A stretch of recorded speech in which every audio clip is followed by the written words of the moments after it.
नमस्कार दोस्तों, तूफानी लाल यादव का हीरोइन सोना सिंह ने लगाया तूफानी लाल यादव पर गंभीर आरोप। जी हां दोस्तों, आप सभी को बता दें, तूफानी लाल यादव का हीरोइन जो सोना सिंह थी, वो अब उन लोगों में काफ़ी विवाद चल रहा है और सोना सिंह तूफानी लाल यादव पे काफ़ी सारा आरोप लगा रही है, जिसमें वो बता रही कि कई सारे गाने हमारे साथ शूट करके उनको रिलीज नहीं किया है।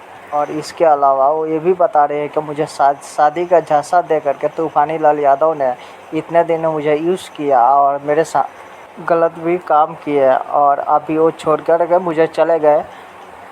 ये दोनों स्टार बहुत ही ज़्यादा अश्लील गाने बना रहे थे और इसे बाज़ार में ला रहे थे और एक तरह से बोले तो ये बहुत अश्लीलता फैला रहे थे। इसके बीच ये दोनों में खनबन हुई और दोनों एक दूसरे पे आरोप लगाते गए और सोना सिंह बता रही है कि मेरे साथ वो गलत काम भी किए हैं। इस पे तूफानी लाल यादव का कोई अभी तक इंटरव्यू या कुछ बात सुनने को नहीं मिला है। जैसे ही सुनने को मिलेगा, अपडेट मिलेगा। आप सभी क्या सोचते हैं इस बारे में, कमेंट करके अपना विचार डालिए और हमारे चैनल को सब्सक्राइब नहीं किए हैं तो प्लीज़ सब्सक्राइब कर दीजिए। धन्यवाद।